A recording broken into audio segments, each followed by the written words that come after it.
दोस्तों बात करने वाले हैं गैब्रियल स्टोक के बारे में। देखो स्टोक के बारे में दो ऐसी इंपॉर्टेंट चीज बताऊंगा, अगर उसके बारे में आप जान लेते हो तो समझ लो आपने स्टोक की 60 से लेके 80% तक डीप फंडामेंटल एनालिसिस मात्र 3 मिनट की शॉर्ट वीडियो में कंप्लीट कर डाली। देखो मैं स्टोक के दो सबसे इंपॉर्टेंट चीज बताऊंगा, एक तो स्टोक के पिछले 5 साल के रिटर्न के बारे में और दूसरा स्टोक के होल्डिंग पैटर्न के बारे में। देखो पिछले 5 साल के रिटर्न अगर मैं बताता हूं तो उससे आपको एक आइडिया मिल जाता है, एक पैटर्न आपको देखने को मिल जाता है, एक अंदाजा आपको मिल जाता है कि भाई ये स्टोक शॉर्ट टर्म में ज्यादा प्रॉफिटेबल रहेगा या फिर लॉन्ग टर्म में ज्यादा प्रॉफिटेबल रहेगा, या फिर स्टॉक में कौन कौन से ऐसे टाइम ड्यूरेशन हो सकते हैं जहां पे आपको स्टॉक में बड़ी गिरावट देखने को मिल सकती है, या कौन कौन से ऐसे टाइम ड्यूरेशन है जहां पे स्टॉक में आपको भर भर के रिटर्न देखने को मिल सकता है। साथ में मैक्सिमम स्टॉक में कितनी गिरावट हो सकती है और मैक्सिमम ये स्टॉक कितना ज्यादा रिटर्न देने का दम रखता है। साथ में किसी भी स्टॉक के अंदर अगर आप इन्वेस्टमेंट करते हो तो वहां पे होल्डिंग पैटर्न में ये होना चाहिए कि प्रमोटर की होल्डिंग कम से कम 50% या उससे ज्यादा जरूर होनी चाहिए। देखो मैं उसी स्टॉक में इन्वेस्टमेंट करता हूं जहां पे प्रमोटर की होल्डिंग मुझे 50% से ज्यादा मिलती है।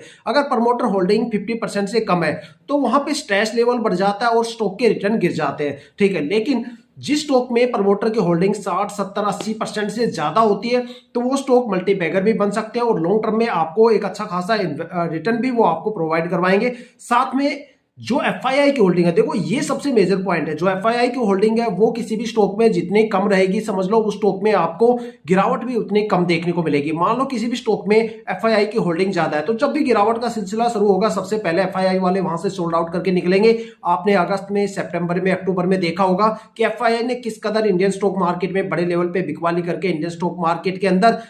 जबरदस्त गिरावट का माहौल बना रखा है। तो यही होता है कि जिस स्टॉक में एफआईआई की होल्डिंग ज्यादा होती है वहां गिरावट ज्यादा होती है, क्योंकि एफआईआई का मतलब होता है फॉरेन इन्वेस्टर्स, वो इन्वेस्टर्स जो इंटरनेशनल और ग्लोबल मार्केट में भी इन्वेस्टमेंट करते हैं। जब उनको पता चलता है वहां पिटाई का माहौल बन चुका है तो वो यहाँ पे भी सबसे पहले सोल्ड आउट करते हैं। उनकी जो एनालिसिस स्किल है वो हमारी स्किल से काफी ज्यादा एडवांस होती है।